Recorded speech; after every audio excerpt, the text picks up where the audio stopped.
Welcome to Legacy Coach K, where we'll explore the career of Mike Krzyzewski through the eyes of his former players. Today, it's the 2000s.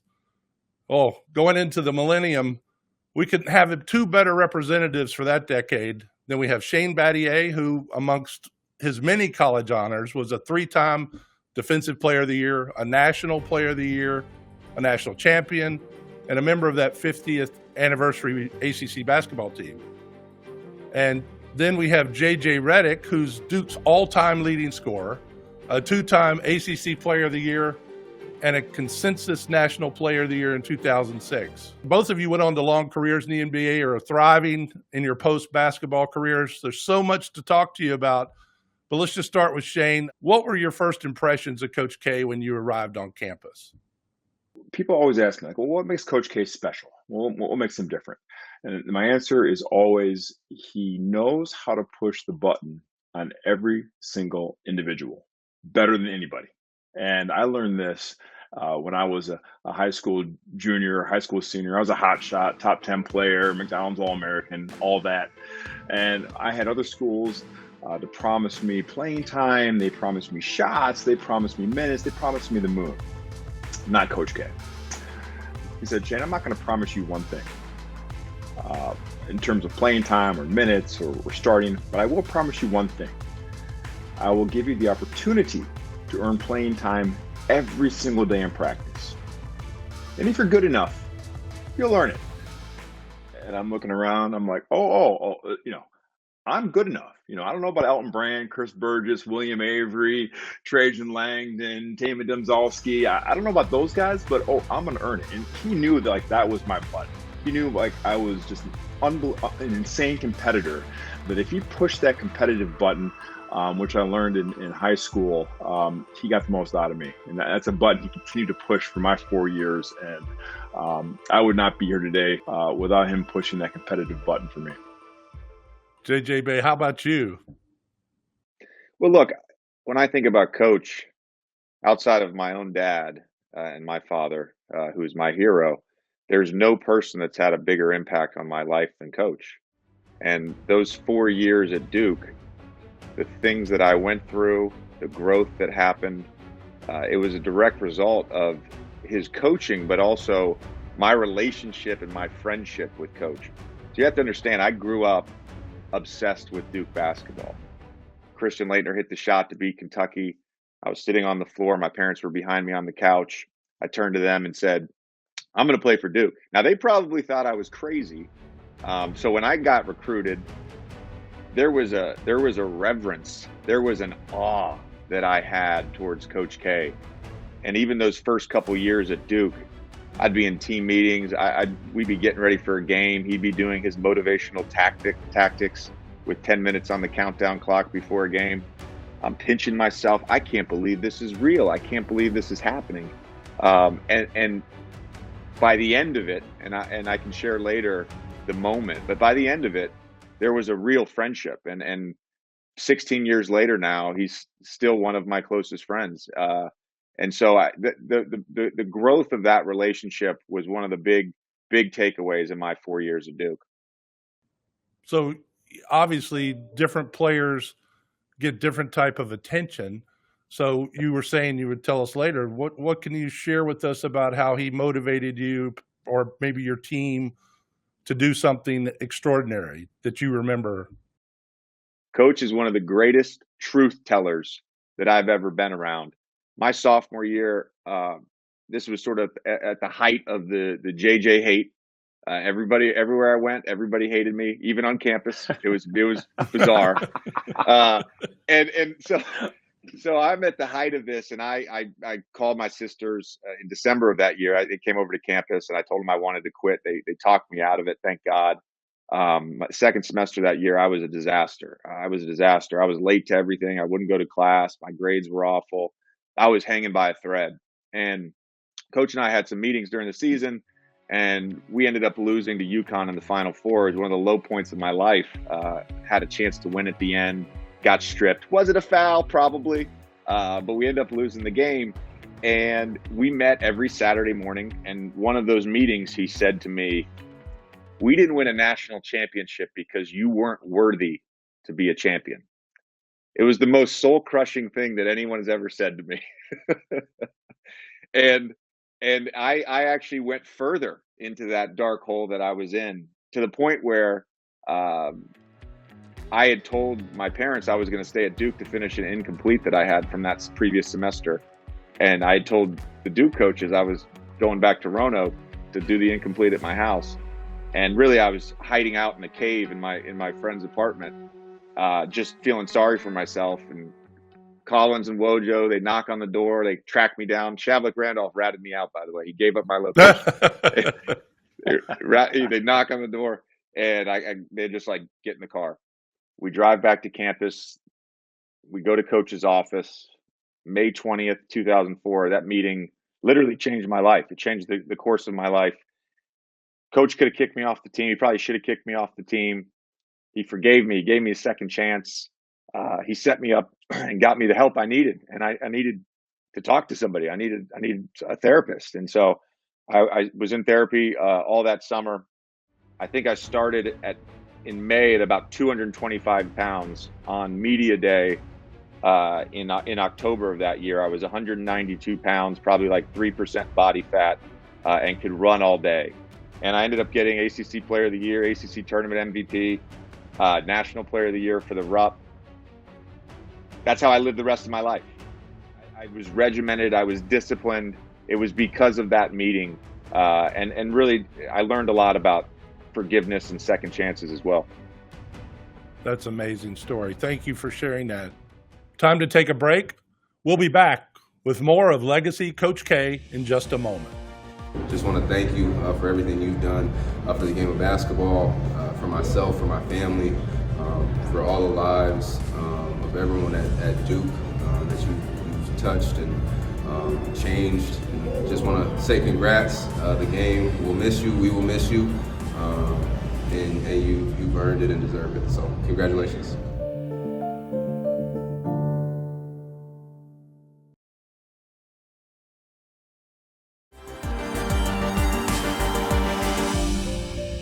Welcome back to Legacy Coach K, the 2000s edition. JJ, after he set you on a path that you say, you've built upon ever since then, did the next couple of seasons, were there hills and valleys, things that he did, or did that just stick and it was straightforward to the top? So that junior year, really, like I said, I made a big step forward in my own personal growth, but also as a basketball player. That year was crazy, actually. That was as intense of a year as I've had being around Coach. There was a lot of motivational tactics that he used that year. We won the ACC tournament. We were the #1 seed. But I'll give you an example of a valley. In the valley, we lose on a Thursday night against Virginia Tech, at Virginia Tech. We bust back to Durham. We got right back to that circle in front of Cameron at about 3 a.m. Coach stands up like he always does when we get back to Cameron. He says, guys, go to the locker room. We're going to meet. That meeting lasted till about 5 a.m. We had this joke on that team. It was like, let's get Daniel Ewing so worked up that he cries, because once he cries, the meeting's going to end. That was our tactic. So we get Daniel worked up. He starts crying. Coach says, meeting over, practice, whatever time it was the next day. We go to class, we come in for practice. Coach comes in the meeting, the locker room, goes to the whiteboard, and he writes down Patrick Davidson, Patrick Johnson, Reggie Love, Ross Perkins. What do those guys have in common? They're 4 walk-ons. And he said, we're playing Wake Forest on Sunday with Chris Paul, top 5 team in the country. These four guys, they're starting on Sunday against Wake. I don't know who the 5th starter is, but we're going to go find out. And I'm not going to coach practice. I'm going into this as an objective observer. So we go out to practice, we're warming up. Coach goes all the way up, damn near the top of Cameron. Like he's a fly on the wall, just a random fan just watching practice. And Shane, as you can imagine, there wasn't any basketball drills we did. Hey, let's roll the ball out on the floor, go dive head first against someone else. War Oh, drills. You got to box out. You got to get three stops in a row. You got to get 3 rebounds in a row, whatever. We do this for 45 minutes or an hour. And finally, coach comes down and he says, JJ, you're the fifth. And look, this was right up my alley. Like, come on. You want to test me? So I won every drill. So coach is like, JJ, you're the fifth starter. Then we practiced. We went 5-on-5 against what the normal starting lineup, and we roasted them. It was bad. It was bad. So we come in the next day. Same thing happens. Starters play against me and the walk-ons. We kill them again. That night, Ross Perkins goes to coach's office. He's like, I think Shelden should start. I don't think Ross Perkins wanted to guard Eric Williams inside. Eric Williams was like 6'9", 280. So Shelden ends up starting. We win the game. I had at the time a career high 38. Those 3 days were as emotional, as tense as any time that I had at Duke. And there were multiple versions of that season. But I'll end the story here. We end up getting to the Sweet 16. We played Michigan State, who we beat in the Big Ten ACC. I had an off shooting night. Nobody really played well outside of Shelden. Daniel had some moments, but we ended up losing that game. We go back to the hotel. Coach calls me into his hotel room. So I go over there. We chatted for 10 or 15 minutes. And at the end of it, what I realized and what he said to me was, we're friends for life. We're friends for life. That moment in that hotel room in Austin, Texas, is when my relationship with coach became less player coach and friends. We became friends that moment, and our friendship has continued since then. But that year for me, I always think about inflection points in our life, decisions we make, influence of other people around us. And that year was one of the biggest, if not the biggest, inflection point of my life. Hey, Shane, how do you top that story? I know because you guys, I mean, when you think about, you kind of straddled that decade with the new millennium and everything. How do you top that story? Give us something. Well, I don't know if I can top that story. It was a pretty amazing story, but I will say that, the moment that I really came like this with Coach K was the few months after the '99 finals loss to UConn. We had an unbelievable year in 1999. Elton Brand, Corey Maggette, Will Avery, Trajan Langdon, Chris Carrawell. Number 1 team in the country. We lose to UConn in the national championship. Just had an off game, and it was really, really tough for a lot of reasons. But it was the first time that Duke had ever lost players to the draft because of early entry. Elton Brand goes number 1. William Avery goes 12. Corey Maggette goes 13. Trajan Langdon graduates. He goes 17. And so all that's left at Duke are a bunch of freshmen named Jason Williams, Carlos Boozer, Mike Dunleavy, Casey Sanders, Nick Horvath, and 3 old role players, Chris Carrawell, Nate James, and Shane Battier. So it was a chance after we had dominant year the year before for all the haters to come out and said, Duke is dead. They're dead. And so I'm not gonna lie, like I had my reservations and my doubts as well. And I think Coach sensed that. Out of the blue, Coach K calls me in July of that summer after the championship loss. And he says, Shane, what's going on? How are you? And I said, I'm doing great. And I got a question for you. Are you ready to be the captain next year and lead us back to the ACC title? And you become the ACC player of the year? I kind of pause and I laugh and I say, well, Coach, click. Coach K hangs up on me. So I'm like, okay, that's kind of weird. And so, same time, the next day he calls back and says, hey, Shane, I'm sorry about that, bad connection, but I have a very serious question for you. Are you ready to lead us back to the Final Four, become an All-American next year? And I sort of hem and haw and kind of laugh again. I said, well, Coach, click. Hangs up on me again.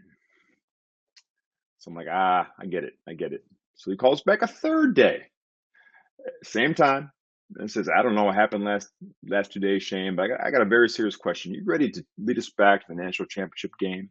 and win the game. You become National Player of the Year, repeat as National Defensive Player of the Year, and be the man that we need. And I said, Coach, absolutely, yes, I'm your guy. You can count on me. And Coach just said to me, hey, look, Shane, for us to get to where we want to be, all right, we need you to be that player. And you can only be that player if you believe you're that player. And even if you don't believe it right now, you got to fake it until you make it. And I believe in you, and you're going to be that guy. And so after I hung up the phone, I said, he's absolutely right. The person that needs to believe more than anybody is myself. And that was the springboard, the absolute springboard for my junior and senior year. Junior year, we go to the Sweet 16, had to finish the season #1 in the country. And I'm sorry we couldn't get it done for Chris Carrawell, but next year we have a fire that burned very, very deep. It propelled us all the way to Minneapolis in the national championship. And so I think it all started from that moment and those interesting phone calls I got that summer. Time for one more break. We'll be back with more from Shane and JJ in just a moment. I want to say what an honor it was to be able to play for, the greatest coach of all time. And how thankful I am for, all the talks that we've had and, the impact that you've had on me as a young man and, me thus far in my career. So thank you again. I'm honored and I appreciate everything. Thank you, Coach.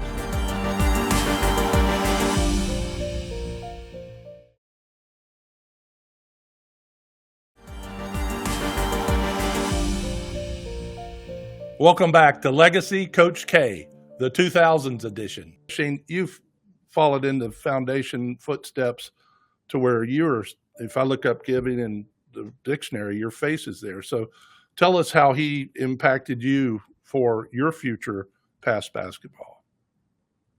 It was always about what we were doing. Always. It was never what I did, what you did. It was always about what we were doing. And I'll never forget my freshman year. We had these autograph days where we signed a ton of things for charity and for fans. And if you ever saw Mike, Coach K's autograph, Mike Krzyzewski is spelled out very succinctly, very neatly. All right. And he's got a tough last name to write. And he came into us and he said, guys, you know why I write my name so legibly and so perfect every single time, or I try to at least? Because it's my name and it means something. And it's not just my signature, but anything that my name is attached to or I have a part of, why wouldn't I want to do my best? Whether I'm walking my dogs, whether I'm gardening, whether I'm coaching my basketball team, it matters because I'm part of this team and I want our group to be the best it can be. And that's a super powerful lesson. It's something that comes from a signature.